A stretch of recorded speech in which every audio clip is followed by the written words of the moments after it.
आप सभी को मेरा मैत्रीपूर्ण प्रणाम। मेरा नाम भिक्षु संरक्षिता है और मैं धनबाद झारखंड से हूँ और पिछले 20-22 दिनों से लगातार मैं भ्रमण पे निकला हुआ हूँ भारत यात्रा के। और इसी क्रम में गोपालगंज जिले पहुँचा और यहाँ के कुछ साथियों से मुलाकात हुई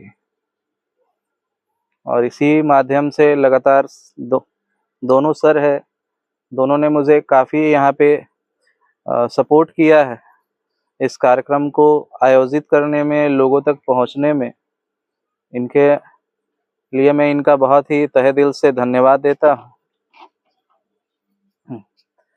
आखिरकार जो यात्रा मैंने अभी शुरू की है, सर ने कहा कि क्यों शुरू की।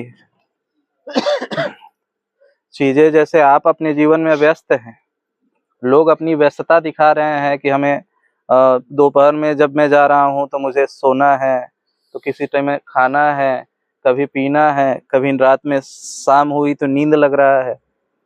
तो या तो मैं इंसान नहीं हूँ, या तो आप, या मैं रोबोट हूँ, या आप रोबोट नहीं हो।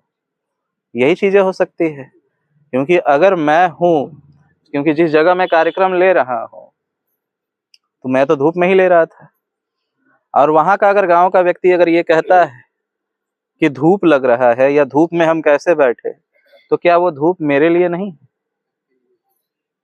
हाँ, अच्छा लगी क्या वो धूप मेरे लिए नहीं है? जाओ, सब लोग बोलो।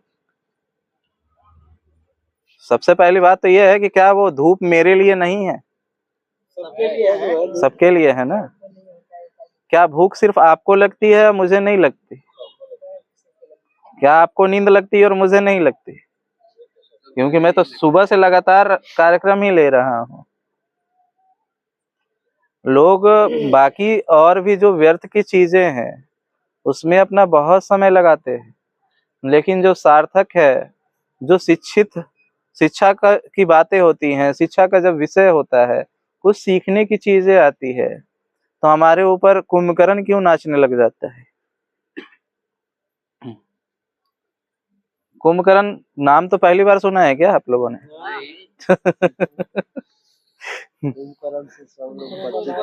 कुंभकर्ण से परिचित है ना।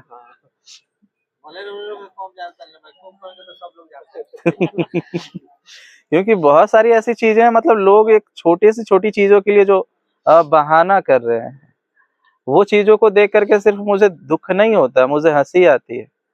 हंसी आती है या तो मुझ पे या मैं जो काम कर रहा हूँ उसके ऊपर, कि आखिर मैं किसके लिए निकला हूँ।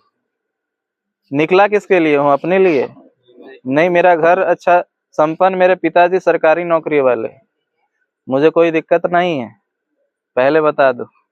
मेरा अपना जिम है, मैं 4 टाइम नेशनल चैंपियन रहा हूँ। ये भी नहीं है कि अनपढ़ हूँ, ग्रेजुएट हूँ, और ये भी नहीं है कि गांव से रहने वाला हूँ, शहर का हूँ।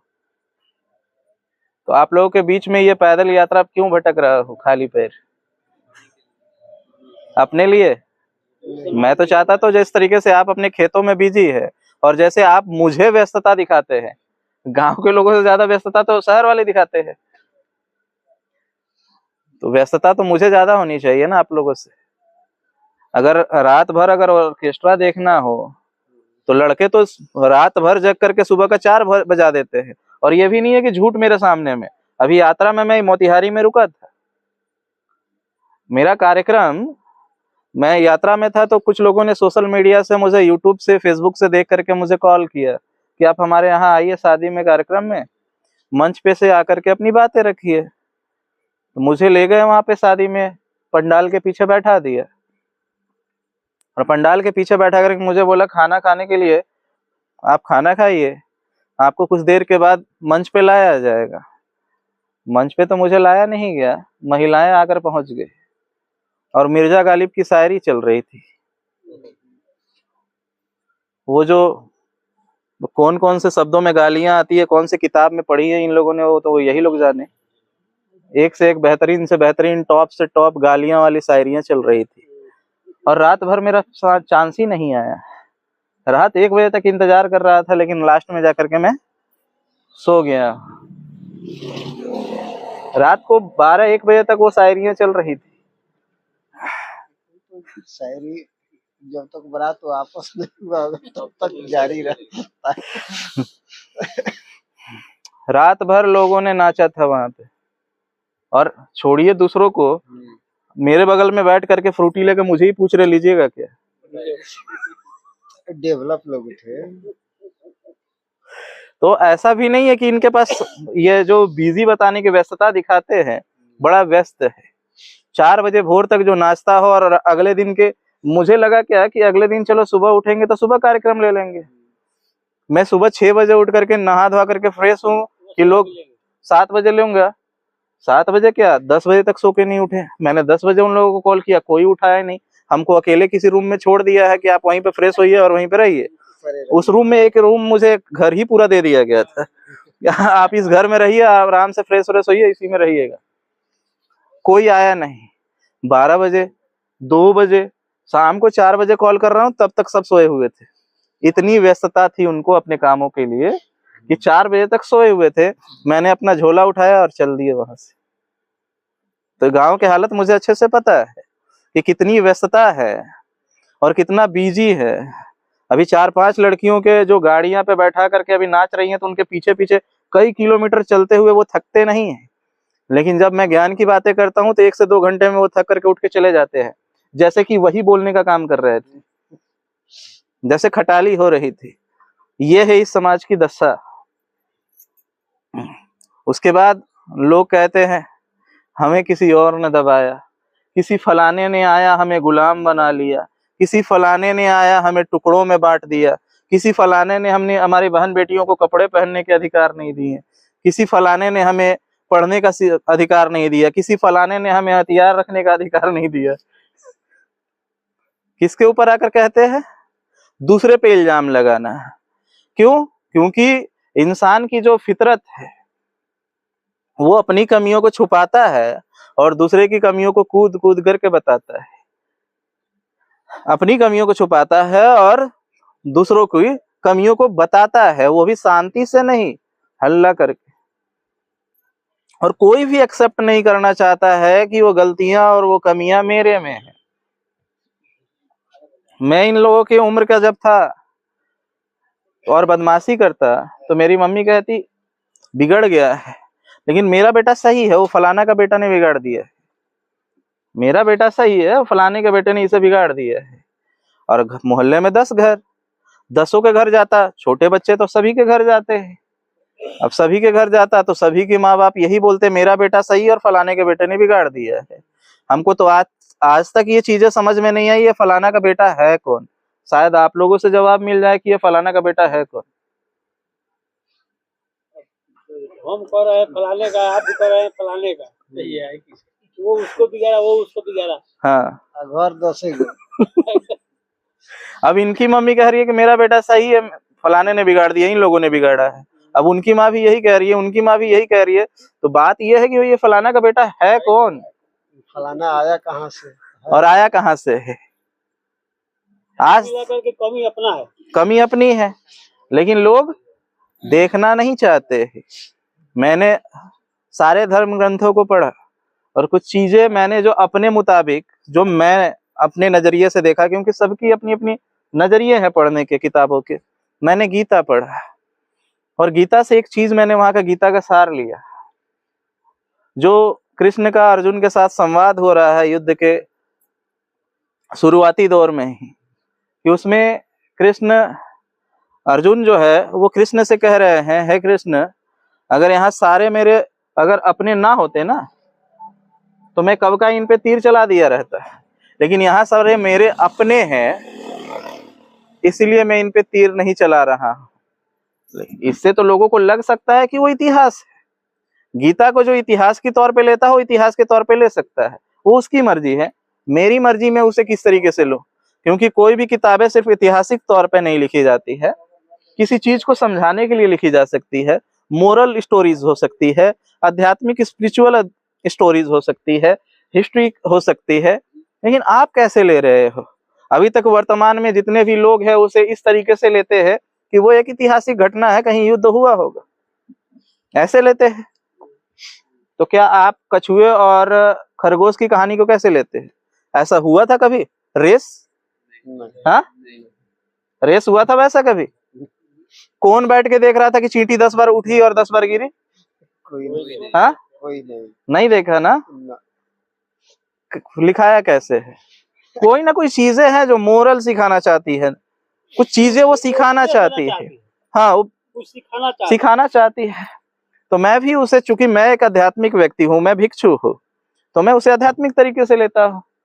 और आध्यात्मिक तरीके से जो लेता हूँ, मुझे ऐसा लगता है कि इससे सुधार हो सकता है। उसमें क्या है, 1 मिनट, आपस में नहीं। जब चीजें, सर जी,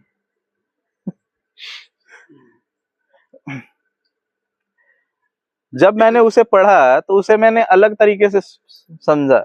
वो ये थी कि अर्जुन ये कह रहा है कि कृष्ण अगर यहाँ पे अगर मेरे अपने ना होते, अगर पराये होते, तो मैं कब का तीर चला देता।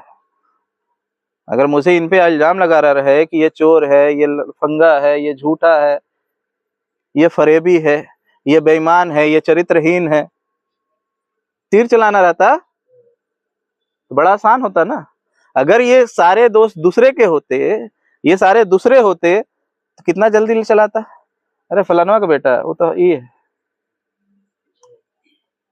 अरे वो तो चोर है, अरे वो तो ठगी है, वो तो बेईमान है, वो झूठा है, वो मांसाहारी है, वो शराबी है, वो जुआड़ी है। लगता है कि नहीं लगता? मुंह से कितना तेजी से निकलता है कभी कभी कोई बातें।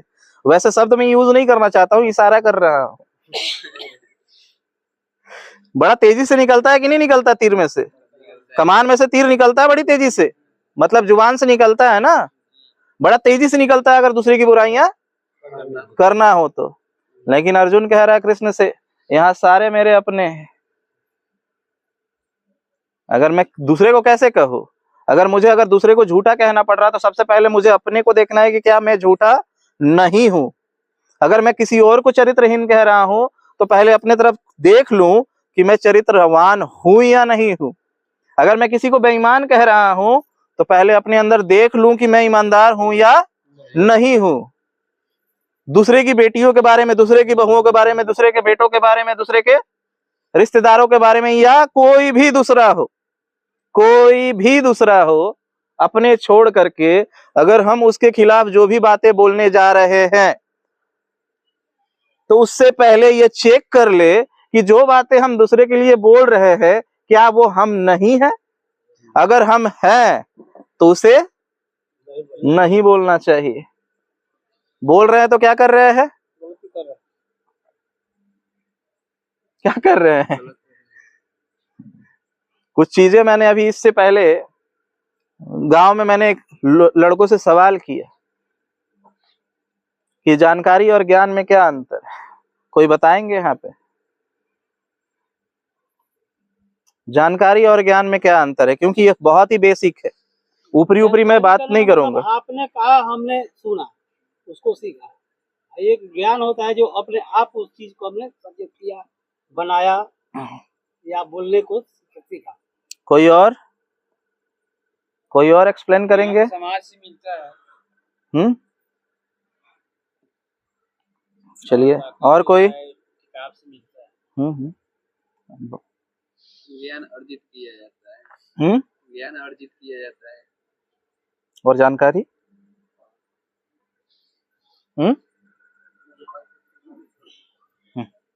चलिए, कोई बात नहीं है, आप लोगों ने प्रयास किया, इसके लिए धन्यवाद। अब मैं बताता हूँ जानकारी और ज्ञान में क्या अंतर है। जानकारी, एक शराबी को पता है कि दारू नहीं पीना चाहिए, पता होता है या नहीं होता? फिर भी पीता है, उसको जानकारी है। आपको पता है शराब नहीं पीना चाहिए, पीते हैं? हाँ, तो जानकारी है। आप जानकारी है? हाँ, नहीं जानकारी है, जानकारी है शराब नहीं पीनी चाहिए, तो पीते हैं कि नहीं पीते? नहीं पीते हैं, तो उसको ज्ञान कहते हैं। मतलब अगर आपको जानकारी है कि चोरी नहीं करना चाहिए, तो ये जानकारी है कि चोरी नहीं करना चाहिए, चोरी करना गलत है, और आप चोरी नहीं कर रहे हो, तो आप ज्ञानी हो। जानकर भी नहीं कर रहे, हाँ, ज्ञानी है। और अगर जान रहे हैं कि शराब नहीं पीना चाहिए, शराब शरीर के लिए हानिकारक है, और इसके बावजूद भी पी रहे हैं, तो आप सिर्फ जानकार हो सकते हैं, ज्ञानी नहीं हो सकते। तो ऐसे व्यक्ति को क्या कहा जाएगा? हाँ, वैसे व्यक्ति को क्या कहा जाएगा? बोल तो दिए अभी दूसरा सवाल यही था कि जानकार बड़ा या ज्ञानी बड़ा? जानकार बड़ा या ज्ञान नहीं बड़ा? ज्ञानी बड़ा। हाँ, ज्ञानी बड़ा। वो सर बोल रहे जानकार बड़ा। ज्ञानी बड़ा। जानकार बड़ा कैसे सर? जानते हैं फिर भी गड्ढे में जा रहे हैं, तो बड़ा कैसे हो गया? नहीं जाएंगे। ज्ञानी जानता है, जो जानकार जानता है वो ज्ञानी भी जानता है। जानकारी को कहते हैं इंफॉर्मेशन डाटा। डाटा और प्लस इम्प्लीमेंट, मतलब जो जानकारी है उसे हमने अपने जीवन में उतारा, अनुभव में उतारा, इक्वल टू नॉलेज मतलब ज्ञान। मतलब डाटा इंफॉर्मेशन प्लस इम्प्लीमेंट, मतलब जो हमने जाना उसे अपने जीवन में उतारा, तब जाकर वो ज्ञान बनता है। तो वो जानकारी एक जानकार व्यक्ति को भी है, और वो जानकारी जो आपके पास है वो एक ज्ञानी व्यक्ति के पास भी है। लेकिन ज्ञानी और आप में अंतर क्या हो जा रहा है कि उसने अपने जीवन में उस चीजों को उतारा, और आपने सिर्फ जाना और अपने तक ही रख लिया है, मतलब उसे अपने जीवन में उतारा नहीं है। तो जानकार बड़ा या ज्ञानी बड़ा? ज्ञानी बड़ा। ज्ञानी बड़ा ना। अभी लोगों की किन लोगों की संख्या ज्यादा है? अभी आपकी नजर में किन लोगों की संख्या ज्यादा है? जानकार आदमी। जानकार आदमियों की। कभी स्टेजों से देखते हैं भाषण देते हुए, हम भ्रष्टाचार मिटाएंगे, और चुनाव जीतते हैं और 5 तल्ला बिल्डिंग। हाँ, एक आम बच्चा भी जान सकता है कि मेरे पापा इतने मेहनत करते हैं कड़ी धूप में, और इतने सालों से 15-20 सालों से वो कमा रहे हैं, मेहनत कर रहे हैं, तो 2 तल्ला बिल्डिंग नहीं खड़ा हो पा रहा है। ये व्यक्ति अभी अभी चुनाव जीता, 5 साल में 5 तल्ला बिल्डिंग खड़ा कर लिया। क्या है वहां पे? हाँ? लेकिन वो तो कह रहा था कि मैं भ्रष्टाचार मिटाऊंगा सत्ता में आकर के। बोला था ना, इस समाज के मतलब एकदम से सत्ता परिवर्तन हो जाएगा, इसका माहौल ही चेंज कर देंगे। बच्चे तो जैसे आईपीएस पैदा होना शुरू हो जाएंगे। सभी घरों और मोहल्लों में पानी पाइप बिछेंगे, गैस के पाइप बिछेंगे, रोड बिछेंगे, बोलते हैं ना। तो वो लोग कौन है? जानकार है, बहुत बड़े जानकार है। और यहीं से चीजें आती हैं, शुरुआत होता है बाबा साहब का। अब तक इधर उधर घूम लिए ना अब आएगा शुरुआत बाबा साहब का। बाबा साहब ने क्या कहा? बाबा साहब ने अपने समय में ये बातें कही कि मैं अकेले दम पे अगर इतना काम कर सकता हूँ, तो आने वाले समय में जिससे मैंने रिजर्वेशन दिया, जो अधिकार रिप्रेजेंटेशन दिया, प्रतिनिधित्व दिया, आरक्षण दिया, इसके बलबूते पे लोग आएंगे, पढ़े लिखे लोग आएंगे समाज में। और उन्होंने एक सोच रखी थी, एक दूरदृष्टि सोच रखी कि अगर इस समाज में 1000 डॉक्टर, 1000 वकील और 1000 इंजीनियर हो जाएंगे, उस दिन ये समाज शासक करती जमात बन जाएगा। समाज में कहीं भी समाज का शोषण नहीं होगा। आज 1 लाख इंजीनियर है, 1 लाख डॉक्टर है, 1 लाख से ज्यादा वकील है, समाज का क्या हाल है? समस्याएं घटनी चाहिए थी, समस्याएं घटनी चाहिए था ना जी। घटने की जगह पे बढ़ गई है, घटने की जगह पे बढ़ गई है। पहले अभी तक 20 साल 30 साल पहले तक प्रतिदिन 60 लड़कियों का बलात्कार होता था, आज 90 लड़कियों का हो रहा है। हाँ, प्रतिदिन पहले 60 लड़कियों का रेप होता था, आज 90 लड़कियों का हो रहा है। पहले जब हम कमजोर थे तो सरकारी कंपनियां थी, सरकारी संस्थाएं जिंदा थी। आज हम ताकतवर हो गए हैं और सारी सरकारी संस्थाएं प्राइवेट हो रही है। कितना ताकतवर हो गए ना, बड़ा ताकतवर हो गए हैं, है कि नहीं?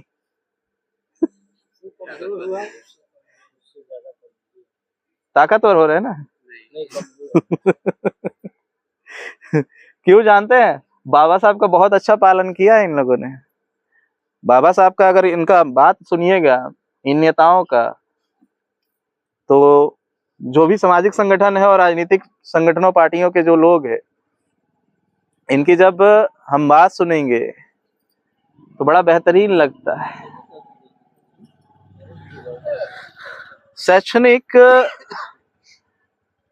शैक्षणिक जो 3 चीजें बाबा साहब ने बताई, 3 चीजें, अब थोड़ी देर के लिए आप लोग का ध्यान कोई और डिस्ट्रैक्ट कर देता है।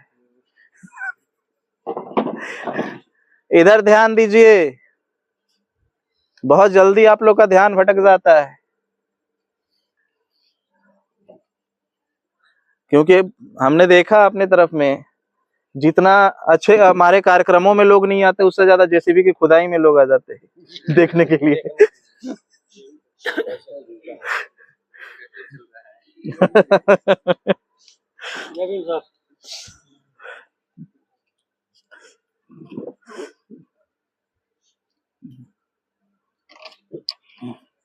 तो बात सबसे पहले यहाँ पे ये आती है कि आखिर में बाबा साहब ने ये बातें कही कि समाज पे के पास अगर 1000 डॉक्टर, 1000 इंजीनियर, 1000 डॉक्टर, वकील हो जाएगा तो ये समाज का रूप ही पूरी तरीके से परिवर्तन हो जाएगा, सत्ता परिवर्तन हो जाएगा। लेकिन आज 1-1 लाख है, तीनों के तीनों, 1 लाख से ज्यादा है, 1 लाख डॉक्टर, 1 लाख इंजीनियर, 1 लाख वकील है। फिर इस सत्ता का परिवर्तन क्यों नहीं हो रहा? इसका विकास क्यों नहीं हो रहा है? ऐसा तो नहीं है कि शिक्षा का स्तर नहीं हुआ है, शिक्षित नहीं हुए हैं। दिक्कत कहाँ आ रही है? कहाँ आ रही है? जो आपके नजर में आ सके, कोई कहे, आप लोग बड़ा अनुभवी हैं, कि दिक्कत कहाँ आ रही है। क्योंकि एजुकेशन तो आ गया ना उनके पास, दिक्कत कहाँ आ रही है?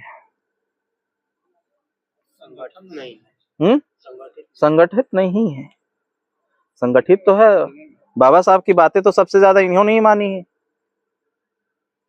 क्योंकि इन्होंने बोला कि हमें 6000 जातियों में तोड़ा गया है, 6000 जातियों में टुकड़ों टुकड़ों में बांटा गया है, हम तो संगठित होंगे। बाबा साहब ने कहा संगठित होने के लिए, तो प्रत्येक व्यक्तियों ने जातियों को एकत्रित करने के लिए, क्योंकि सबसे बड़ा मजाक तो मुझे वही लगता है, शायद आप लोग सुनेंगे तो आपको भी मजाक लगे, 6000 जातियों को इकट्ठा करने के लिए 50,000 संगठन बनाए गए। 6000 जातियों को इकट्ठा करने के लिए 50,000 संगठन बनाए गए हैं, और वो भी किसी और के नाम से नहीं, डॉक्टर BR अम्बेडकर साहब के नाम से। बाबा साहब के नाम पे पूरे भारत में 50,000 संगठन है। 6000 जातियों को, ये 50,000 संगठन 6000 जातियों को इकट्ठा करना चाहते हैं। और बढ़ ही गया, बढ़ गया ना, संगठन बढ़ गया है। तो आप समस्या 6000 को इकट्ठा करने का है या 50,000 को? 50,000 को। 6000 के टुकड़ों में अगर माना आप लोगों ने, अगर मानते ही हो कि किसी ने बांटा 6000 टुकड़ों में, उसे मैं मानता नहीं हूं, लेकिन अगर आप मानते हैं कि किसी ने 6000 टुकड़ों में आपको बांटा, तो 6000 टुकड़ों में बांटने वाला ज्यादा खतरनाक या 50,000 टुकड़ों में बांटने वाला खतरनाक? कितना गुना ज्यादा खतरनाक? 50,000 को 6 से भागा दीजिए, 8 गुना ज्यादा खतरनाक है। तो किससे बचना ज्यादा जरूरी है? उसी से बचना ज्यादा जरूरी है ना। तो इसीलिए संगठित होने का इतना अच्छा मतलब निकाला उन्होंने। सर के नाम पर एक बार ताली बजा दो। तो शिक्षा का सबसे जो मूल चीजें हैं, वो सबसे मूल जो पहला स्टेज पे आता है वो है नैतिकता। क्योंकि इनके पास एजुकेशन तो आ गया जिससे वो नौकरी ले सके। जो बाबा साहब ने कहा था, my education for my society, मेरे शिक्षा का महत्व मेरे समाज के उत्थान के लिए होगा। लेकिन यहाँ पे उन्होंने मतलब अपना क्या निकाला? मेरे शिक्षा का मतलब मेरे सिर्फ नौकरी लेने तक का होगा। नौकरी तक तो ले लिया, नौकरी के लिए सिर्फ एजुकेशन को हासिल किया है। और ये इतने ज्यादा महान व्यक्ति है, ये कहते हैं कि मैंने अपने दम पे पढ़ाई किया और नौकरी ली। अब उसे संविधान तो पढ़ा नहीं है। संविधान के आर्टिकल 21-335 में उसे अधिकार दिया गया है शिक्षा का ग्रहण करने का। संविधान के अनुच्छेद 21, 21 एंड 335, आर्टिकल 335 में right to education, reservation in education rights दिया गया है भाई साहब। तो जाके पढ़ रहे हो और कह रहे हो कि हम अपने दम पे पढ़ करके आगे आए हैं। किसको धोखा दे रहे हो? हाँ, फिर कहते हैं कि नौकरियां हम अपने दम पे लिए हैं। आर्टिकल्स 15(4), 15(4), रिजर्वेशन इन जॉब, जिसके तहत आपको नौकरी मिली है। तीसरे नंबर पे लोग क्या कहते हैं, भाई नौकरी लिए हैं, प्रमोशन तो अपने दम पे हुआ है। अच्छा, गेटमैन का जाते हो नौकरी के लिए, कहीं दरवाजे पे वो चौकीदार की नौकरी मिलती है, क्या करते हैं, वहां से प्रमोशन मिलता है, जहां वहां है और वहीं से वहीं रिटायर होता है। जो लोग नालियां साफ करने की नौकरियों में है, वो नाली साफ करने की नौकरी से शुरू करते हैं और वहीं पे जाके समाप्त करते हैं या नहीं सर? हाँ, नाली साफ करते करते हेलीकॉप्टर साफ करने की तो नौकरी नहीं मिलती है। प्राइवेट सेक्टर में तो ये चीजें नहीं होती है। आपने कैसे कह दिया आपके दम पे आपको प्रमोशन मिला? संविधान के आर्टिकल 16(4), 16(4) में रिजर्वेशन इन प्रमोशन दिया हुआ है। मतलब प्रमोशन भी जो मिला है उसमें भी आरक्षण है आपको। उसके तहत आपको एक हवलदार से लेकर के एक डीएसपी तक जाकर के रिटायर होने की प्रावधान है। उसके तहत आप जाकर डीएसपी बन पाते हो। हवलदार से लेकर के डीएसपी तक का सफर कहां से मिला अधिकार? वो संविधान के वजह से। और अभी के नेता तो और महान, इन लोगों से भी महान नेता है और नेता है। वो कहते हैं हमको का तुम लोग वोट दिया है, हम तो पैसा दिए तब तुम हमको वोट दिया है। अच्छा, मान लेते हैं तुमने वोट पैसा देकर के खरीदा है, चुनाव में उतरने का अधिकार किसने दिया है? आर्टिकल्स 330, 332, रिजर्वेशन इन पॉलिटिक्स, राजनीति के चुनाव में भी आरक्षण संविधान के तहत तुम्हें मिला है, जिसके तहत तुम्हें टिकट मिला है। और टिकट मिला है तो जाकर के तुम जीते हो, टिकट ही ना मिलता तो खरीदते कहां से? ये चार चीजें ही लोगों को पता नहीं है। रिजर्वेशन कितने प्रकार के हैं लोगों को पता ही नहीं है, तो इसीलिए अपनी सारा श्रेय अपने आप को लेते रहते हैं। इनके पास एजुकेशन तो आ गया है, नैतिकता नहीं आई है। नैतिकता समझ में आता है? मोरलिटी, जो मोरल्स होते हैं लाइफ के अपने, वो चीजें इनके अंदर आई नहीं है। अभी मैंने यही के गोपालगंज की ही एक वकील के बारे में जाना कि दो भाइयों में अपने में झगड़ा हुआ, तो वो सोचा कि अपना ही जाति का आदमी के पास चलते हैं केस लड़ने के लिए। गया उसके पास और उसने एक भाई को सिखाया, अरे तुमको छू कैसे दिया, मारो इस पे ये वाला धारा। उसको भड़का करके उस पे धारा डलवा दिया। फिर दूसरा भाई को अलग से मिल करके बोलता है तुम पे ये धारा लगा हुआ है, अगर इससे मजबूत धारा नहीं लगवाए तो तुम फंसोगे, 20,000 रुपया दो, थोड़ा सा इससे मोटा वाला धारा लगवा देते हैं। एक और धारा है, खाली अपनी वाइफ से एक और कंप्लेन करवा दो कि उसका ब्लाउज व्लाउज फाड़ा था। तो बस दोनों भाई अब एक दूसरे के विरोधी है। अब अपना जमीन बेच करके उसको पैसे देंगे और जिंदगी भर केस लड़ते रहेंगे। अब उनसे किसी ने जा करके पूछ दिया कि आपको तो, आप अपने समाज के हो, आपके पास अगर दोनों भाई गए थे तो आपको तो समझाना चाहिए था कि कम से कम अपना समाज के आदमी है तो उसको समझा करके मामला को खत्म करना चाहिए था। तो बोलता है कि यही तो हमारा धंधा है, अगर इससे हम पैसे ना कमाए तो किससे कमाए। ये हालत है वकीलों की। डॉक्टर, हमारे लोगों का अगर लेबर पेन हुआ, अगर ऑपरेशन, अगर बच्चे पैदा करवाना हो, हॉस्पिटल जाते हैं तो देखते हैं हमारे आदमी का कहीं हॉस्पिटल होगा तो चलते हैं उसी में। गए, डॉक्टर ने देखा अरे ये तो नॉर्मल डिलीवरी है, इससे पैसा कैसे कमाया जाएगा, इंजेक्शन मारो दर्द बढ़ाने वाला है। दर्द बढ़ाने वाला इंजेक्शन मारते हैं, लड़की चिल्लाने लगती है। आकर के कोई आके बोलेगा ये कि देखिए बड़ा दिक्कत हो गया है, हाँ। अगर ऑपरेशन नहीं हुआ तो माँ और बच्चे दोनों को खतरा है, तो जल्दी ऑपरेशन कराइए और डिपॉजिट कराइए 30,000 रुपये। तो 5,000 से तुरंत कहाँ चला गया?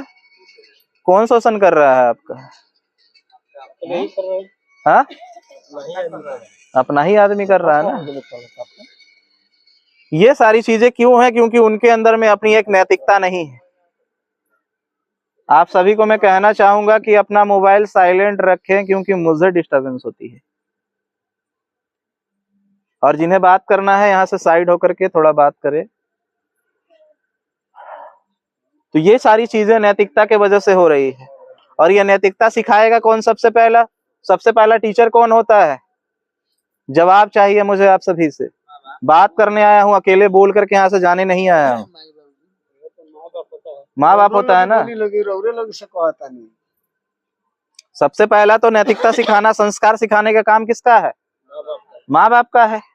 माँ बाप क्या संस्कार दे रहे हैं बचपन से? पेट भरने का, अपना पेट भरो, ऐसा नहीं करता है। तो वो तो पेट भरना है ही। लेकिन जब अपने पैर पाता है तो अपने मन मना करता है। पेट भरने का कौन मामला? बाबा साहब ने मना किया क्या पेट भरने से?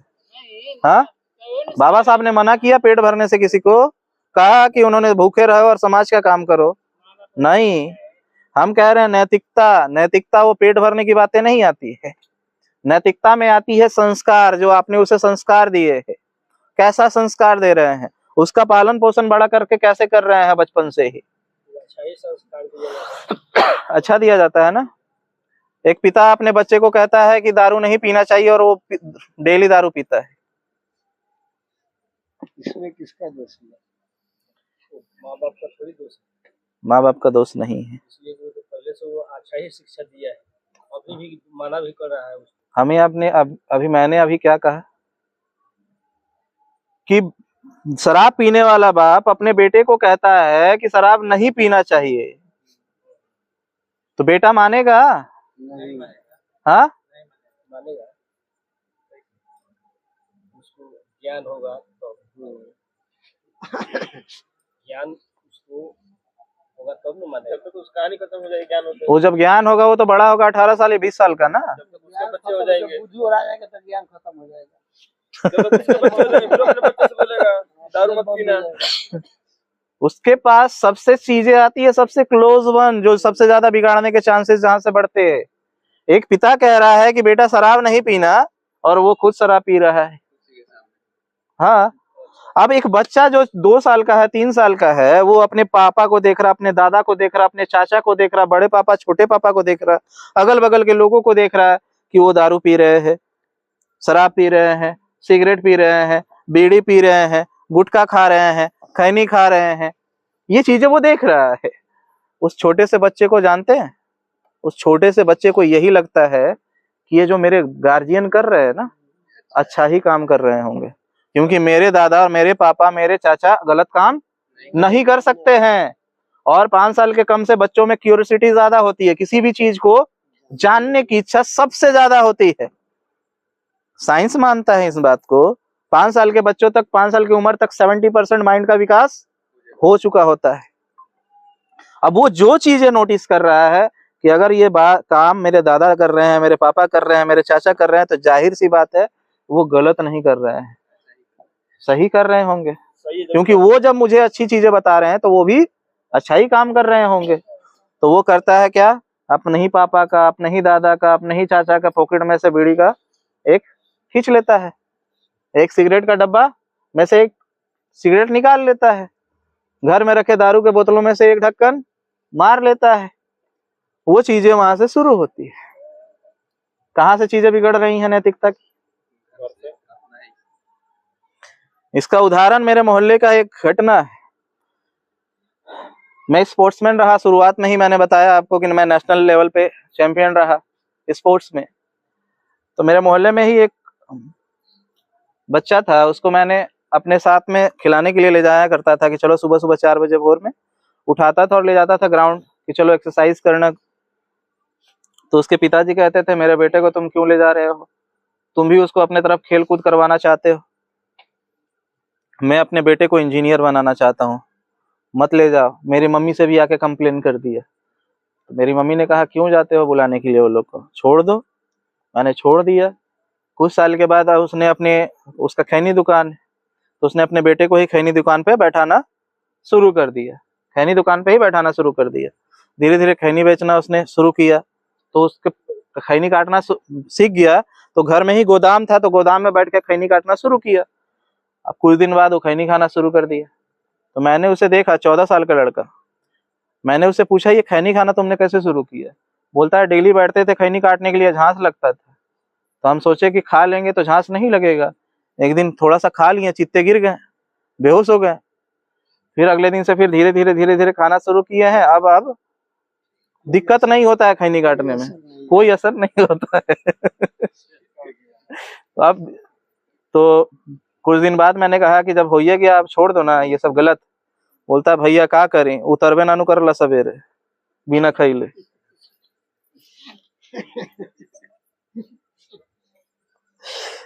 तो 3-4 साल के बाद जब हम अपने घर गए अभी अक्टूबर में, क्योंकि हम पिछले 5-6 सालों से सामाजिक कार्य कर रहे हैं, तो ग्राउंड में गए खेलने के लिए। तो देख रहे हो बैठ के गांजा पी रहा था। मैंने बोला चल खैनिया के लिए तो बहाना कर लिया, ये गांजा कैसे शुरू किया है? बोलता है भैया क्या करें, खैनिया का असर कम हो गया था, तो थोड़ा हाई डोज बढ़ाना पड़ा। आज वो लड़का गांजा पीता है, खैनी खाता है, गुटखा खाता है, दारू पीता है। जिम्मेदार कौन है?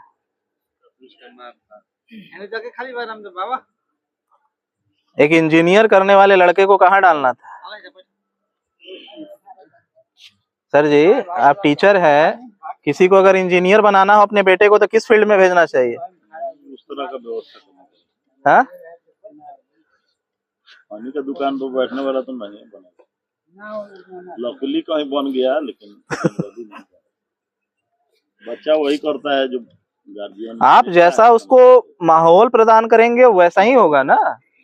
जैसा माहौल प्रदान करेंगे वो उसी आधार पे अपने आप को ढालता है। तो नैतिकता जब घर से ही शुरुआत नहीं होगी तो हम कैसे उम्मीद करते हैं कि बाहर का व्यक्ति उसे अच्छी शिक्षा देगा? दे सकता है क्या?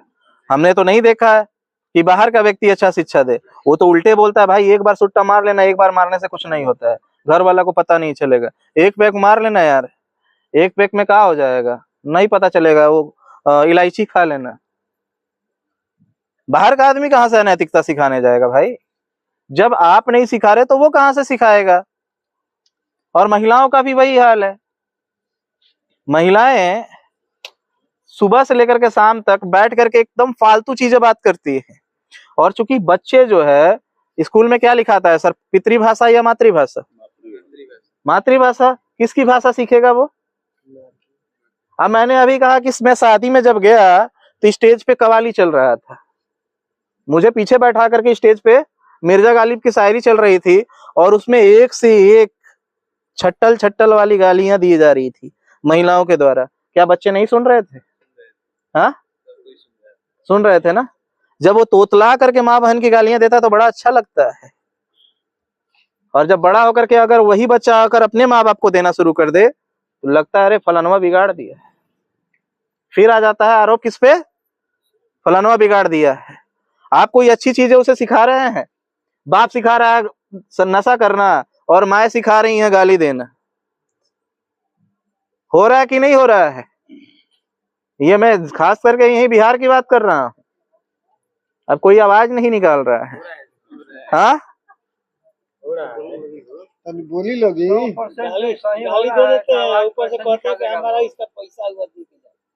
बिहार में तो ये चीज ज्यादा ही होता है, जानबूझ के वोट ले जाता है, घी वही लड्डू खाने मीठ जाता है, जानबूझ करके लोग नुकसान और करते हैं और खाते भी है नुकसान। तो ये चीजें, हाँ चीजों को मतलब इस तरीके से लाया जा रहा है बच्चों के सामने कि हमको बहुत सारी ऐसी चीजें हैं जो पर्सनली हम लोग बात करते हैं, क्योंकि मैं सभी के सामने पे उस लेवल पे चीजें नहीं बोल सकता हूँ, मजबूरियां हैं मेरी। तो यहाँ से इन सारी चीजों की नैतिकता क्या बच्चे नोटिस नहीं करते? आप क्या कर रहे हो? हर एक चीज नोटिस करते हैं, हर एक चीज नोटिस करते हैं। माँ आज अपने आप को अपने दूसरे कामों में व्यस्त होने के लिए बच्चे को मोबाइल थमा दे रही है। 5 महीने 6 महीने के बच्चे को मोबाइल थमा दे रही है। अब उस 6 महीने के बच्चे को अब बिना मोबाइल देखे अब को खाना नहीं खा रहा है, दूध नहीं पी रहा है। कहाँ से बिगड़ रहे हैं? अभी कल सर एक आईएएस ऑफिसर लड़की बनी है 24-25 साल की, सबसे यंगेस्ट आईएएस ऑफिसर बनी है। अभी कल के पेपर में छपा। उसने अपने इंटरव्यू में बताया कि अभी तक के तैयारी में, जब से मैंने यूपीएससी की तैयारी शुरू की, मैंने मोबाइल नहीं छुआ है। मैंने मोबाइल नहीं छुआ है।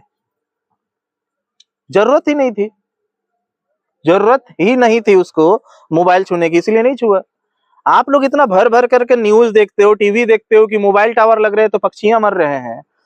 इतना ज्यादा घातक है ये मोबाइल कि पक्षियों तक को मार दे रहा है। आपके बच्चे को रेडिएशन नहीं पकड़ेगा? वो रेडिएशन आपके बच्चों को बर्बाद नहीं करेगा? करेगा ना। तो वो सारी चीजें हम ऐसा क्यों कर रहे हैं? ये पहला सबसे चीजें आती है नैतिक शिक्षा के ऊपर। सबसे पहली चीजें आती है नैतिक शिक्षा के ऊपर। नैतिक शिक्षा। और महिलाएं जो बहुत बार जब भी कुछ सिखाओ कि ये चीजें कर, उस दिन क्या हुआ था सर? वो क्या बोल रहे थे जब मैंने गाली के लिए परंपरा को मैंने हटाने के लिए कहा? हमारे बहुत पहले से पूर्वजों से परंपरा चलते आ रही है। उस गांव के लोगों ने रिप्लाई दिया कि हमारे परंपराओं से चलते आ रहा है, आपके कहने से हटा देंगे क्या? कौन था गाली देने वाला? गाली देने वाले परंपरा को वो जायज ठहरा रहे थे। मैंने बोला बढ़िया है। तो इसीलिए मैंने सोचा कि परंपरा के ऊपर थोड़ी कहानियां बता दें आपको। ध्यान है ना इधर? रोगरा लोग से विशेष कहता नहीं, रोगरा लोग बोली लोगी। अब इन्हें सब मत बोले क्या? यहाँ हम वो स्पीकर तो है नहीं कि मेरे अंदर में मेमोरी डाल दिया गया है और मैं बकूंगा और मैं ऐसे चला जाऊं। बात करने आया हूँ आप सभी से, बात करने के लिए आया हूँ, भाषण देने नहीं आया हूँ। नहीं तो फिर यही बोल दीजिए कि आप तुम बकर बकर करते रहो, हम बस इस कान से सुनेंगे इस कान से निकाल देंगे, है ना? तो फिर इसके लिए भी मैं उपाय बता दूंगा। मेरा यूट्यूब पे वीडियो भरा पड़ा है, इस कान से सुनिएगा इस कान से निकाल दीजिएगा। मुझे जाने की जरूरत ही नहीं है। क्या जरूरत है फिर? क्योंकि बुद्ध के जीवन में बहुत सारी ऐसी कहानियां हैं जहां लोगों को पसंद नहीं था सुनना, बुद्ध वहां से निकल जाते थे। भले लोगों को बुरा लगता था जी। 500 भीड़ों की संख्या में बुद्ध नहीं आया करते थे। एक बार की कहानी है कि बुद्ध, पूरे गांव के लोगों ने सुना कि बुद्ध आने वाले हैं, तो हजारों की भीड़ लग गई। बुद्ध आए ही नहीं। फिर बोला कि अगले दिन आएंगे, तो 1000 में से आधा लोग घट गए थे, 500 बचे। फिर नहीं आए। तीसरे दिन फिर बोला गया कि आज आने वाले हैं, आज पक्का आएंगे। तो फिर 100 लोग आए थे। फिर नहीं आए। चौथे दिन जब बुद्ध पहुंचे तब सिर्फ 5-6 लोग थे। और जिस दिन 5-6 लोग थे उस दिन बुद्ध पहुंच गए। तो लोगों ने वहां पे 5-6 में से सवाल किया था बुद्ध की देशना सुनने के बाद कि जब 1000 लोग थे तब नहीं आए, आज 5 लोगों के बीच में कैसे आ गए? तो उन्होंने कहा कि जो 1000 लोग आए थे ना, सिर्फ मेरा नाम सुन करके आए थे। उनको ज्ञान से कोई लेना देना नहीं था। बस एक बाहर से आया है, चलो देख लेते हैं कौन है। उसी तरीके से कोई मदारी आया है, चलो देख लेते हैं। मदारी थोड़े सब और के बोला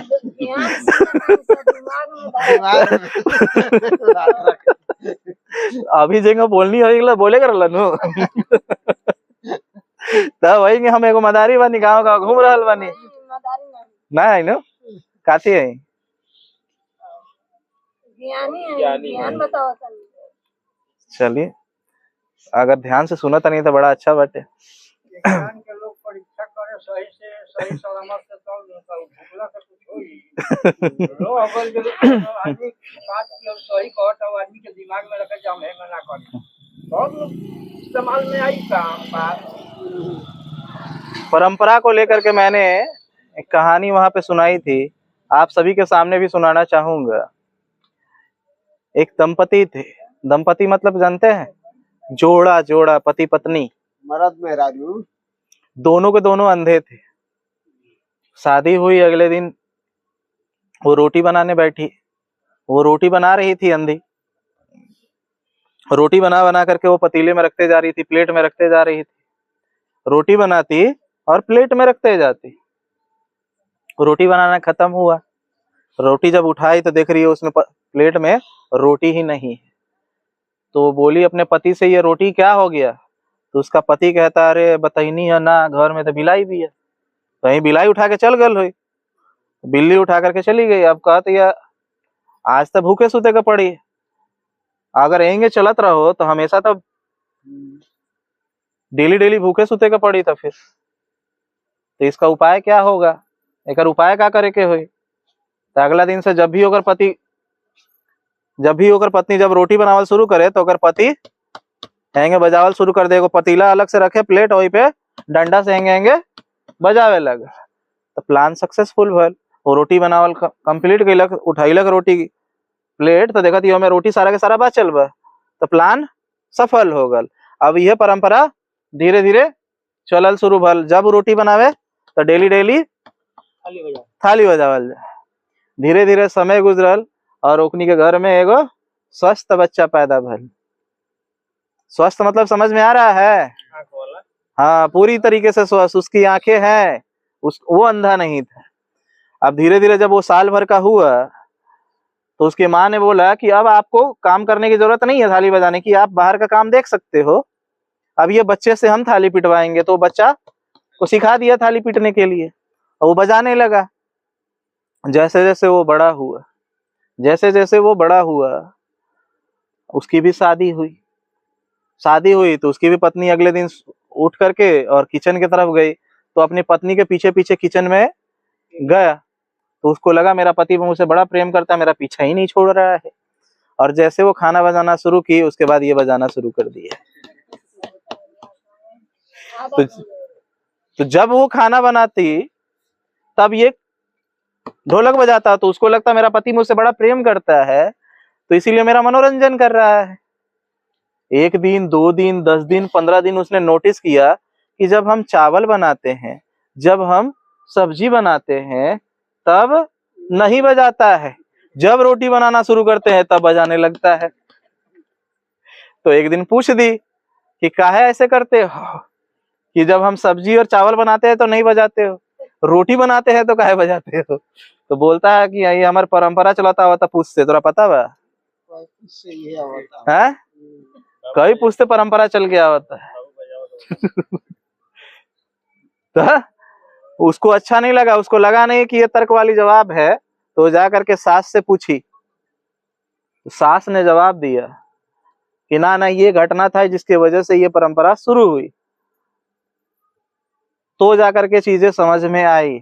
इसका मतलब क्या है कि कोई भी घटना जिसे आप आज परंपरा के तौर पे ले रहे हो, किसी कारणवश वो चीजें कभी शुरू हुई होगी, मजबूरीवश या किसी कारणवश, लेकिन आज हम उसे जब ढोते आ रहे हैं तो इसका मतलब क्या है?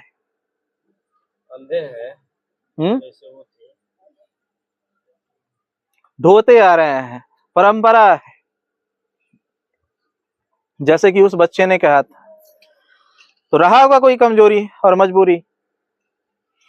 आज भी बहुत सारी चीजें चल रही हैं, आज भी बहुत सारी चीजें वैसे ही की वैसे ही चल रही हैं, वैसे ही की वैसे ही चल रही हैं आज भी।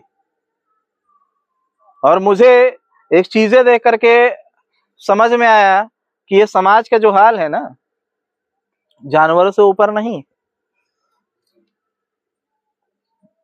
क्योंकि जब मैं दूध लेने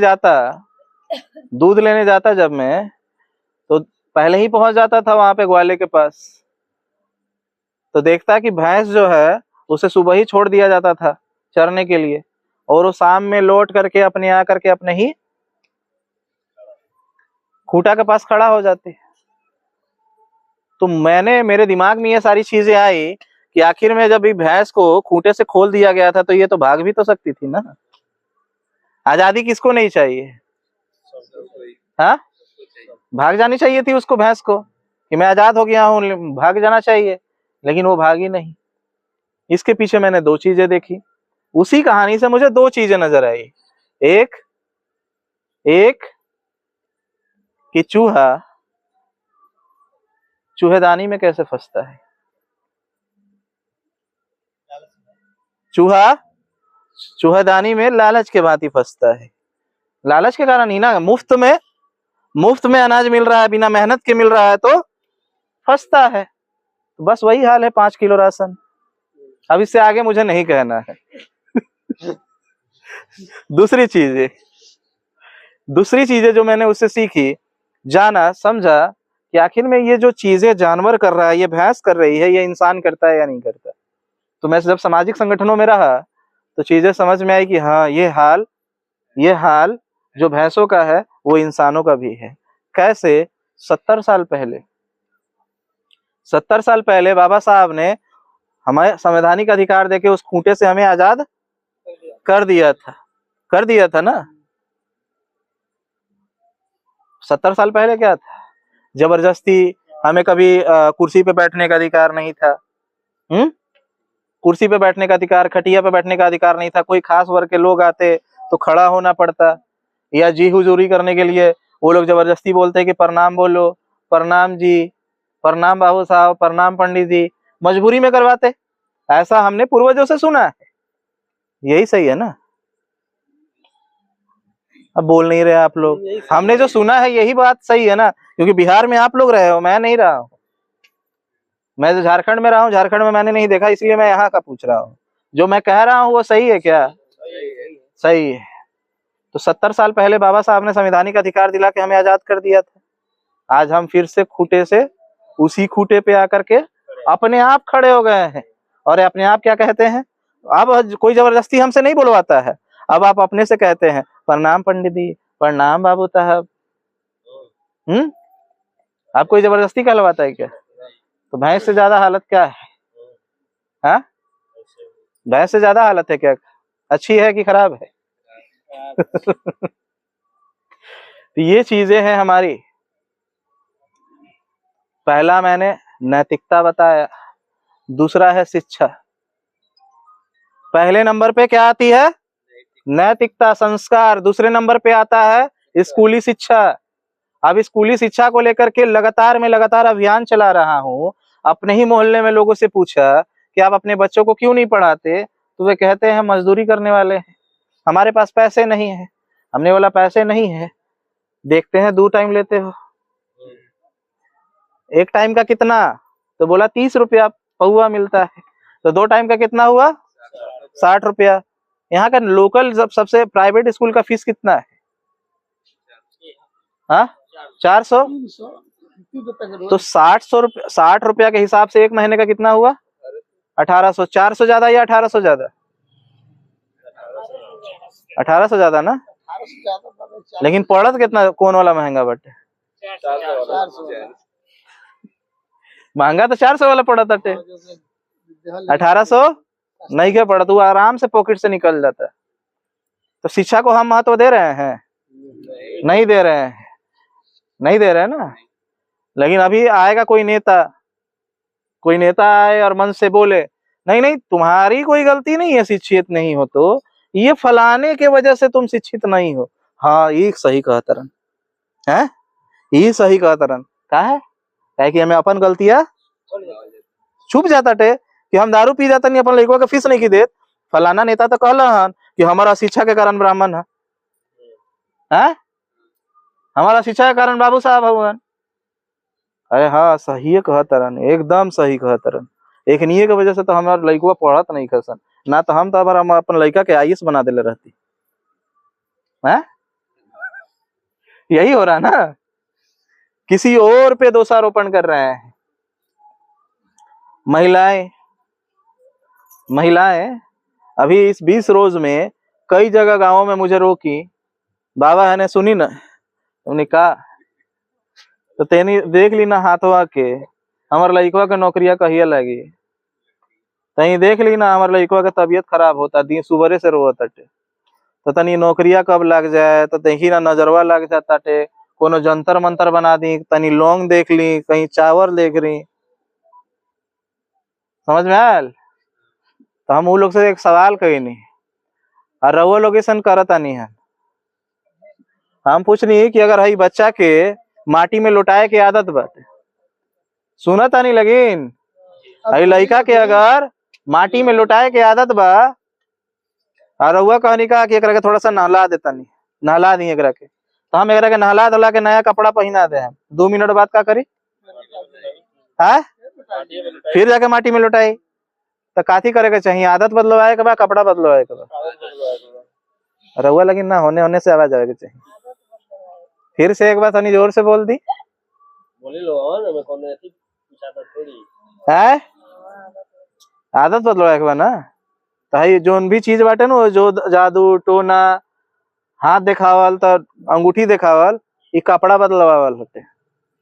कपड़वा बदलवा में वो फिर जाके उहे जाके करी। फिर हमरे मोहल्ला के आदमी दारू पियत पियत ओकर किडनी खराब हो गल, गल इलाज करावे खातिर डॉक्टर के पास गल। डॉक्टर बोला कि किडनी खराब हो गया, इसको निकालना पड़ेगा। काट के निकाल दिला। 2-3 महीना इलाज चलल, ओकरा बाद 2-3 महीना बाद फिर पियल शुरू कर दिला। तब जोन बाचल रहे वो आदत बदलवाए के बा कि इलाज करावे के बा? आदत बदलवाए के बा ना, आदतें बदलवाए के बा ना। महिला लोग का भी यही चीज है, इस पैसों इन चीजों में सबसे ज्यादा पैसे खर्च करती है, इन चीजों में सबसे ज्यादा पैसे खर्च करती है। ऊपर से क्योंकि इसमें जहां भी जाएंगी उसमें पैसे ही लगते हैं ना, कोई फ्री में तो देखता नहीं है, कोई फ्री में तो देखेगा नहीं ना जिसके पास जाएंगे। तो अगर लोगों को अगर एक लड़का तो मुझे आधा किलोमीटर तक मेरा पीछा ही नहीं छोड़ा था, बाबा जी बताई ना हमारा नौकरिया कहिए लगी। हम कहीं घर में बैठल रह बउआ, तोरा ज्वाइनिंग लेटर बा घरवा में आ जाए, बैठल रह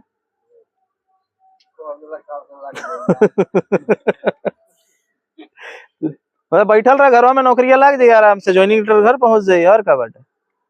अरे भाई अगर अंगूठी पहनला से, अगर जंतर मंतर पहनला से अगर केहू आदमी अमीर हो जाये, तो दुनिया में केहू गरीब बातचीत का है? गरीब बातचीत केहू दूसरे के भविष्य से अपन काहे निकल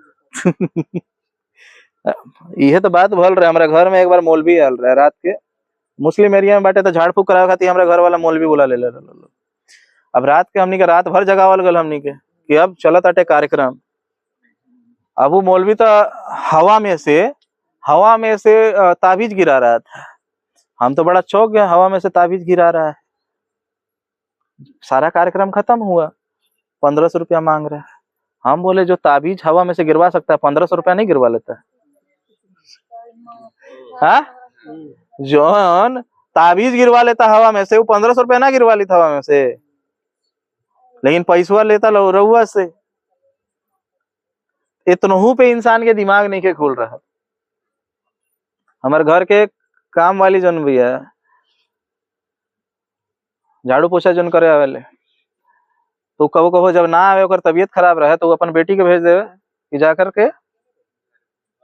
करके आवेला झाड़ू पोछा।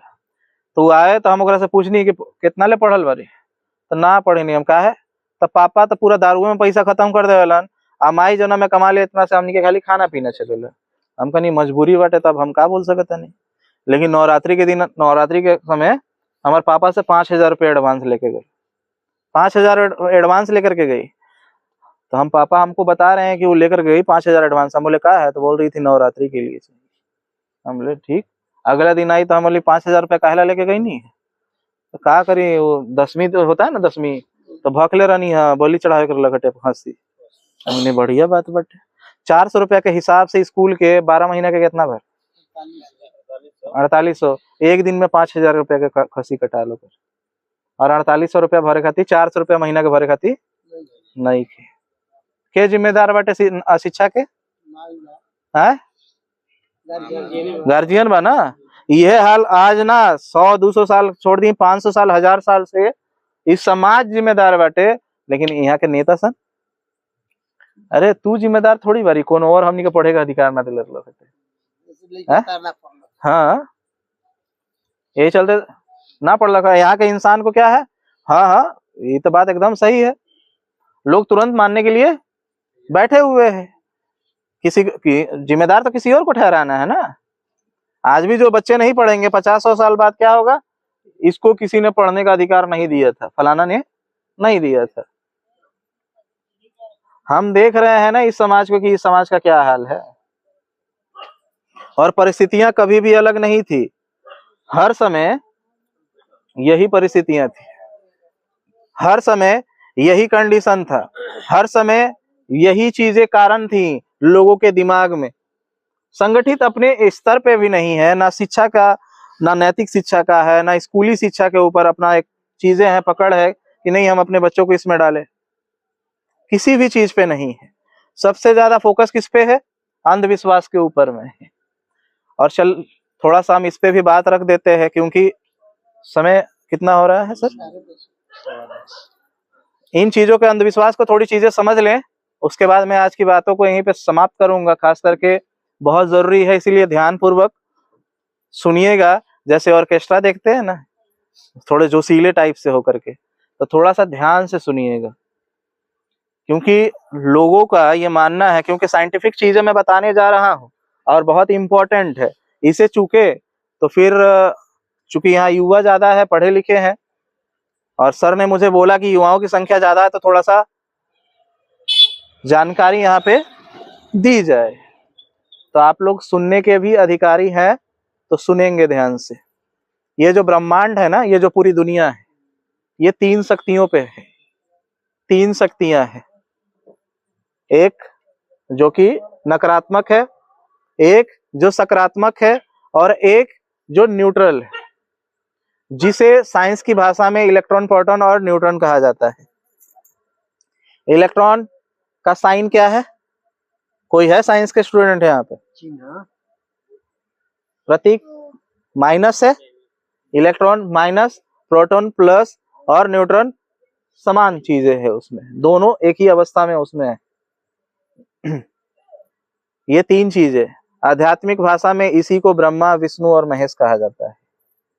आध्यात्मिक भाषा में जो आज से पहले जो चीजें कही जाती थी, इसके लिए एक वर्ड यूज किया जाता था, ब्रह्मा, विष्णु और महेश। ब्रह्मा कौन है? प्रोटॉन प्लस, जो सृजन का है, सृजन के लिए माना जाता है। इलेक्ट्रॉन माइनस महेश, जो मृत्यु काल का देवता है।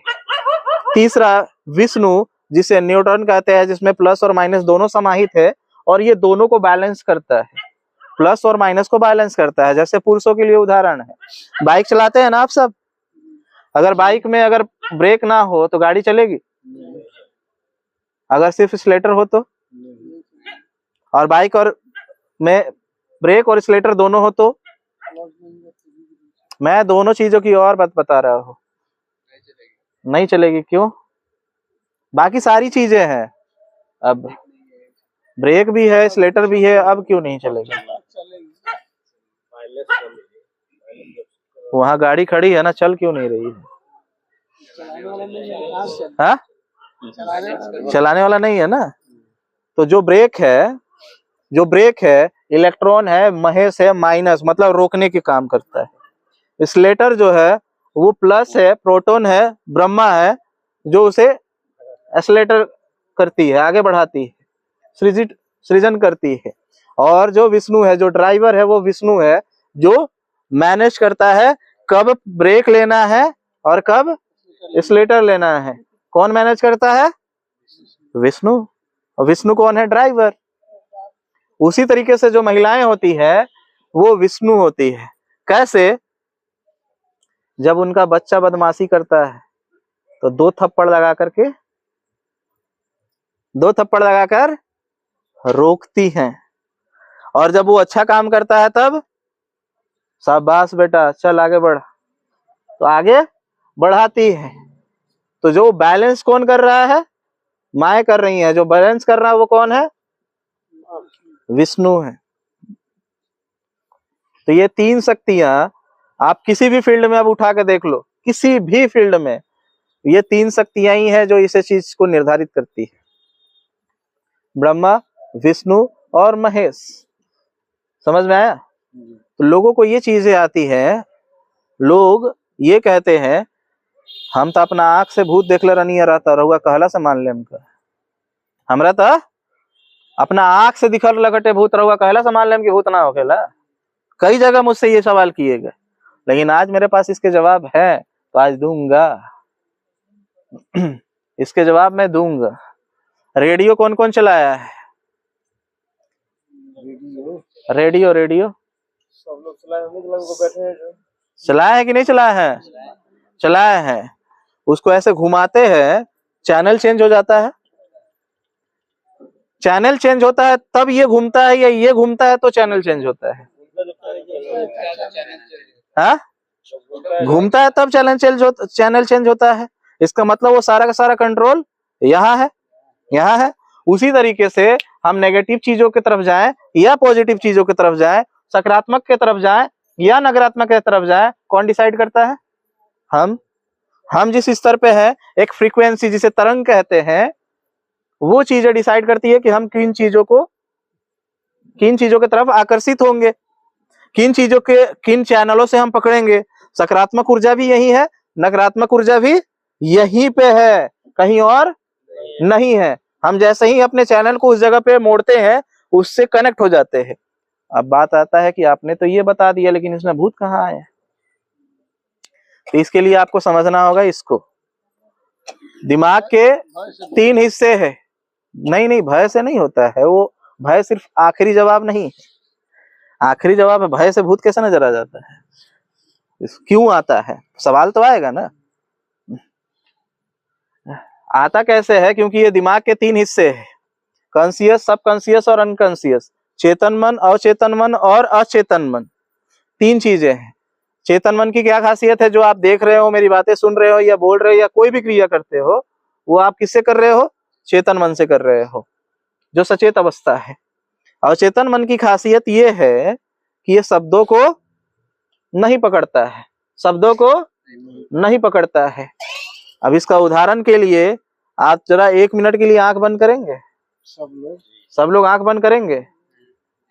आंख बंद कीजिए और रसगुल्ले को इमेजिन कीजिए। तो रसगुल्ला मैं बोल रहा हूँ, उस रसगुल्ले को अब आंख खोलिएगा। किन किन लोगों को रसगुल्ला नजर आया? आया ना? मैंने जब रसगुल्ला बोला तो रसगुल्ला का इमेज कैसे आया? हाँ, क्या रसगुल्ला है? मैंने जब रसगुल्ला कहा तो रसगुल्ला की तस्वीर आंख बंद करने पे कैसे आई? हाँ, दुकान में देखने के बाद आया है।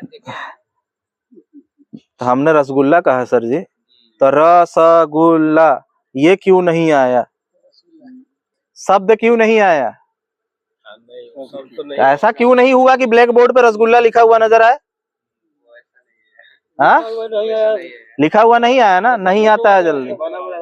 बना वाला रसगुल्ला आया, नाम और शब्द नहीं आया। क्योंकि सबकॉन्शियस माइंड की खासियत है, वो शब्दों को नहीं पहचानता। वो कोई भी चीज अगर आप बोलते हो तो उसको वो चित्रण अवस्था में कन्वर्ट कर देता है, चित्र की अवस्था में कन्वर्ट कर देता है। वो शब्दों को नहीं समझता है।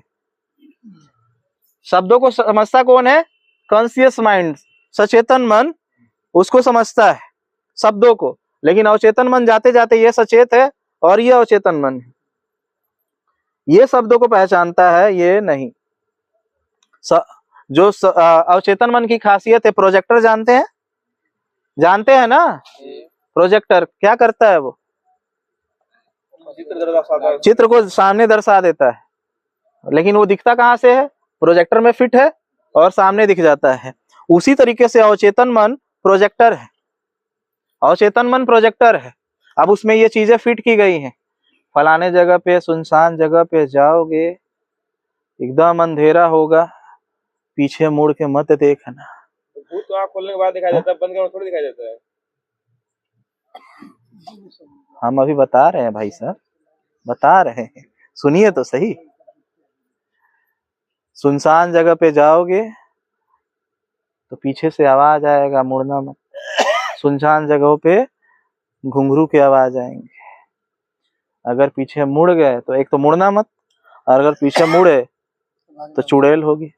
अब वो चुड़ैल कैसे दिखती है? तो इसकी व्याख्याएं हमारे पूर्वजों ने बड़े डिटेल से किया है। तारीफ करनी होगी हमारे पूर्वजों की, बड़े डिटेल से किया है। तो नाखून बड़े बड़े होंगे, लाल लाल रंग के रंगे होंगे, सफेद साड़ी पहनी होगी, लंबे लंबे बाल होंगे, और ये जो पाँव है ना आगे की तरफ, ये पीछे की तरफ घुमा होगा, पैर में घुंघरू होंगे, है ना? यही तो व्याख्या किया गया है ना। अब वो जब वो डरता है और ज्यादा जब डर जाता है तो उसने अपने रेडियो को किस पे घुमा दिया, नकारात्मक शक्ति की तरफ। और जैसे ही वो न्यूट्रल से नकारात्मक शक्ति की तरफ घुमाता है, दो तरफ से चेतन मन खत्म होता है, या तो पॉजिटिव की तरफ घुमाने से या नेगेटिव की तरफ से घुमाने पे। अगर न्यूट्रल है तो हम होश में हैं, चेतन मन पे है। अगर हमने अचेत पे घुसाया या अचेत पे घुसाया तो हम उस समय होश में नहीं है। तो जैसे ही हम डरते हैं तो हमने अपनी फ्रीक्वेंसी पे किस पे सेट कर दिया, नेगेटिव एनर्जी के ऊपर में। जैसे ही घुमाते हैं तो मैंने क्या बताया कि ये चेतन मन है और ये अवचेतन मन है। चेतन मन तुरंत बेहोश हो जाता है, ये गिर जाता है। बचा कौन, अवचेतन मन। अवचेतन मन की खासियत क्या है, शब्दों को चित्रों में कन्वर्ट करना प्रोजेक्टर की तरह। तो वही प्रोजेक्ट सामने में जो चित्रण उसके दिमाग में डाला गया था वो सामने नजर आता है आंख खुले हुए में। उसके लिए आंख बंद हो या न हो, क्योंकि आप अभी रसगुल्ले को देखने के लिए आपका चेतन मन गिरा थोड़ी, अभी आप अभी होश में थे, इसीलिए आंख बंद करना पड़ा। अगर बेहोश कर दिया जाए तो चेतन मन डायरेक्ट खुली आंखों से देख सकता है। वही खुली आंखों से चुड़ैल नजर आ सकता है, तो उसी खुले आंखों से भगवान क्यों नजर नहीं आ सकता, आता है। इसीलिए तो बुद्ध ने कहा सम्यक ध्यान करने के लिए सिर्फ नहीं कहा, अष्टांगिक मार्ग जब पढ़ेंगे तो बुद्ध ने कहा सम्यक ध्यान करो। क्यों? क्योंकि अगर आपने असम्यक ध्यान किया और आपने किसी देवी देवताओं की उपासना की तस्वीर मैंने देख लिया, ये तस्वीर है, और इसको आंख बंद करके डेली मैं उपासना कर रहा हूँ, ध्यान कर रहा हूँ, तो एक समय ऐसा आएगा कि जिस समय पे चेतन मन गिरेगा और अवचेतन मन सामने आएगा और जो उसने तस्वीर देखी थी वो साक्षात सामने नजर आ जाएगा। प्रोजेक्टर है ना, अवचेतन मन प्रोजेक्टर है, और वो प्रोजेक्टर हमें वो चीजें दिखा देता है। तो जिन चीजों से हम भूतों को देखते हैं उन्हीं चीजों से हम भगवान को भी देखते हैं।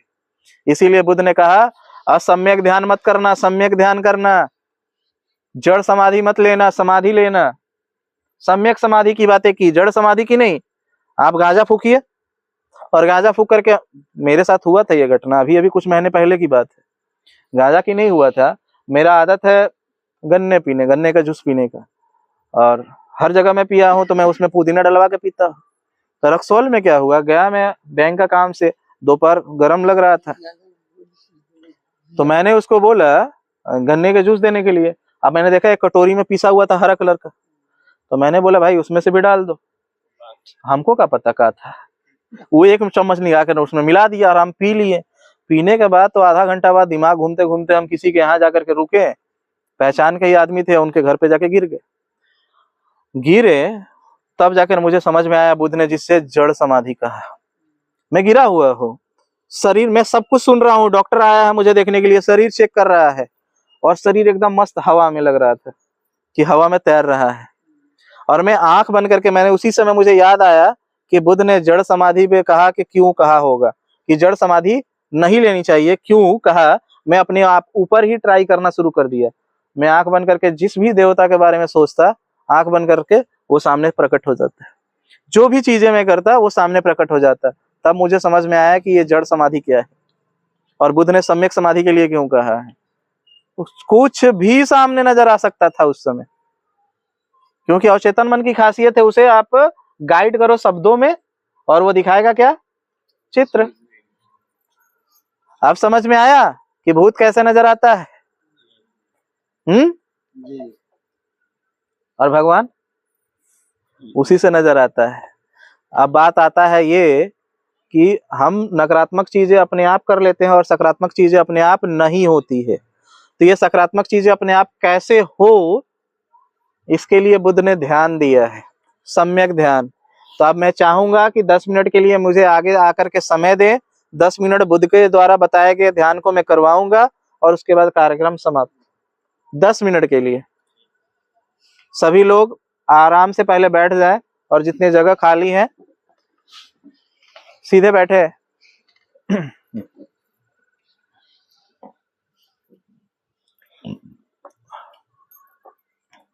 इस ध्यान का नाम आनापानसति योग। क्या नाम है? सभी एक बार जोर से बोले। इसमें श्वसन प्रक्रिया पे ध्यान देना होता है। बायां हाथ जो है वो अपने गोद में रखे और उसके ऊपर दाहिना हाथ रखेंगे। कमर को सीधा और इस ध्यान में श्वास को पेट से तक लेना है, फेफड़े तक ही नहीं, पेट तक। तो नाक से गहरा श्वास लेकर के पेट तक पहुंचाएंगे, पेट में पूरा भर लेंगे और फिर उसे धीरे धीरे नाक से छोड़ेंगे। श्वास अंदर लेते हुए और बाहर आते हुए, ये नाक के यहाँ पे जो छेद है, द्वार है, यहाँ पे श्वास को अंदर जाते हुए और बाहर आते हुए दोनों टाइम देखते रहना है 10 मिनट तक। जब तक मैं ना कहूं तब तक कोई आंखें नहीं खोलेगा इस ध्यान को करते समय। और जब आखिर में जब मैं कहूंगा हाथे मलने के लिए, तो हाथ मल करके आंखों पे रखेंगे और धीरे धीरे अपने ही हथेलियों को देखते हुए हाथों को खोलेंगे।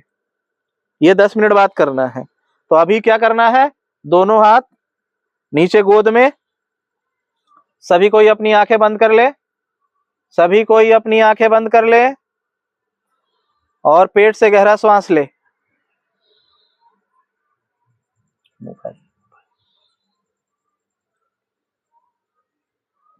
जब तक मैं ना कहूं कोई आंखें नहीं खोलेगा।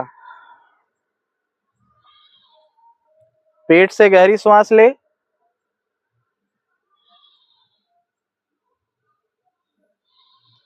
और उसे धीरे धीरे छोड़े। अपनी आती जाती श्वासों को देखते रहना है, अपनी आती जाती श्वासों को देखते रहना है।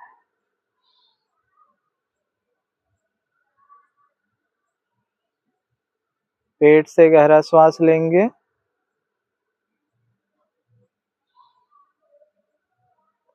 और उसे धीरे धीरे छोड़ेंगे।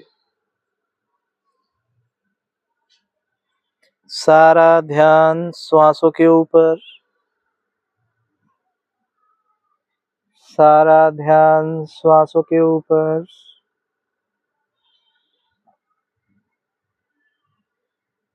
सारा ध्यान श्वासों के ऊपर।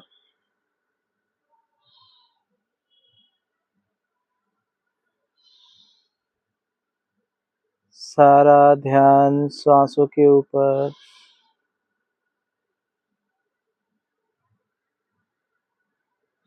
अंदर जाती हुई श्वास ठंडी महसूस होगी, बाहर आती हुई श्वास गर्म महसूस होगी। अपनी आती जाती ठंडी और गर्म श्वासों को देखते रहिए, देखते रहिए। अपना सारा ध्यान श्वासों के ऊपर।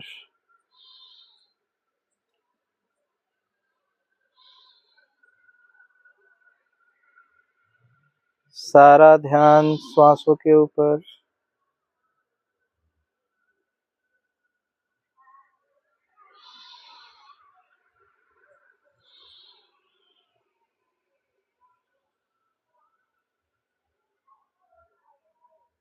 आती जाती श्वासों को देखते रहिए।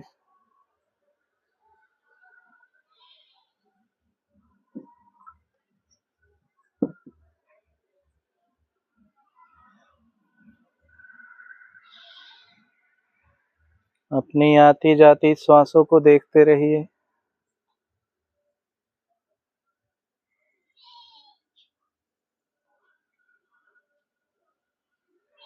पेट से गहरी श्वास लेंगे और उसे धीरे धीरे छोड़ेंगे।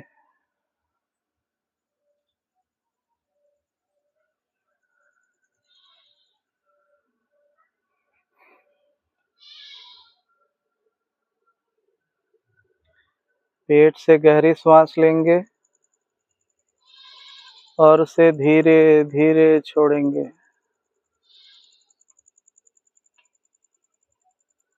अपनी आती जाती श्वासों को देखते रहिए।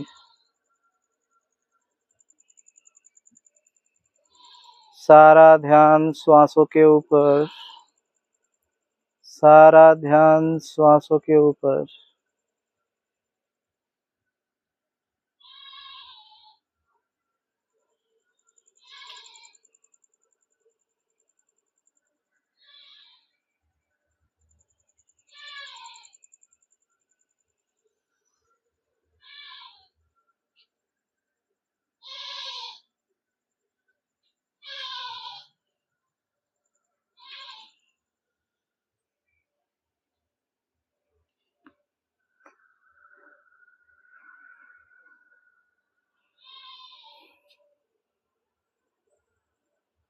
सारा ध्यान श्वासों के ऊपर।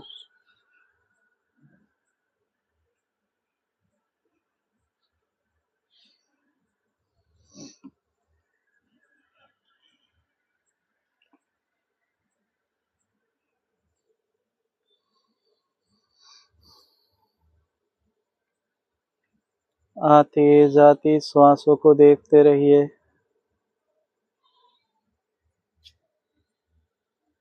पेट से गहरी श्वास लेंगे, कमर सबका सीधा।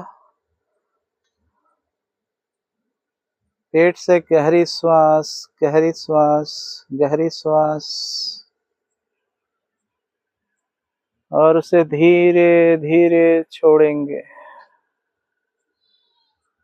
और सारा ध्यान श्वासों के ऊपर लगाए रखेंगे। सारा ध्यान श्वासों के ऊपर लगाए रखेंगे। सारा ध्यान श्वासों के ऊपर लगाए रखेंगे। सारा ध्यान श्वासों के ऊपर लगाए रखेंगे।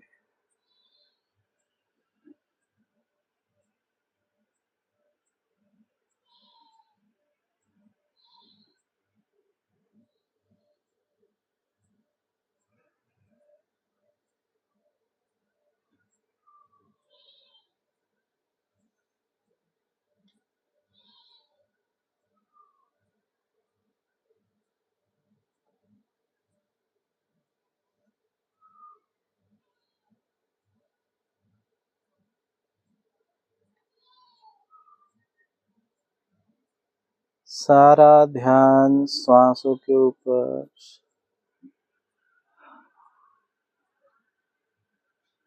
आती जाती गर्म श्वासों को देखते रहे। आती जाती गर्म और ठंडी श्वासों को देखते रहे। देखते रहे।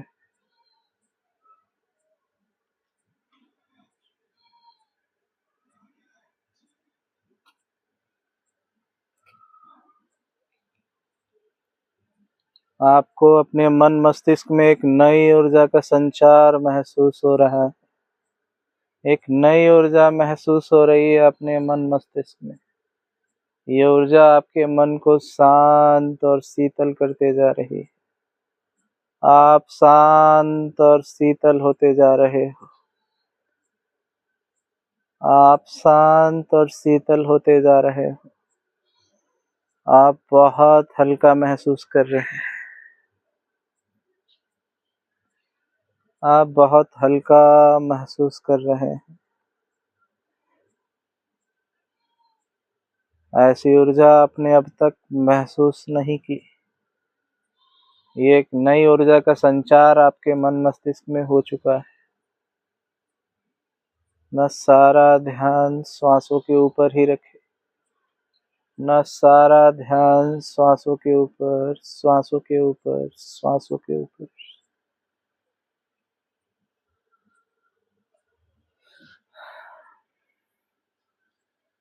सारा ध्यान श्वासों के ऊपर।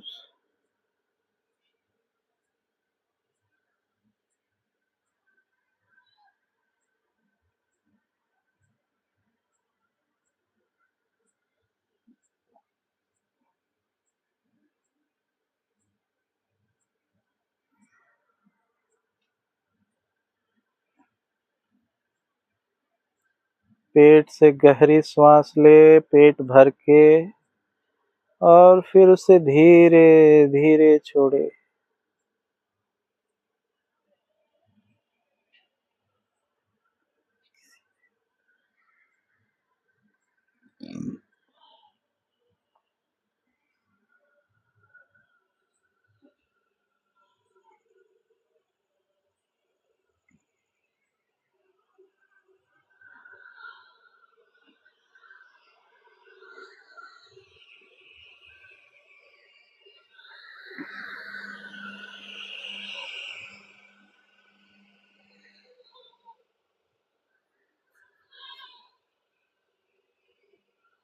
अपने श्वासों को धीमा कर दे और फिर भी देखते रहें उसे। गहरा नहीं लेंगे, अब नॉर्मल सामान्य लेंगे और उसे देखते रहें।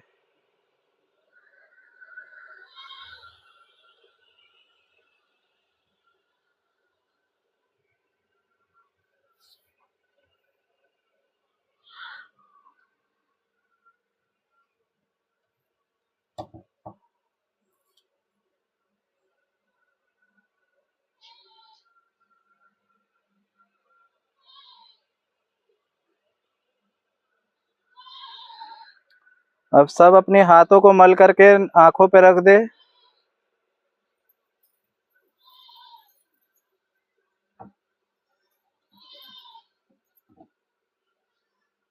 और धीरे धीरे अपनी हथेली को देखते हुए आंखों को खोले।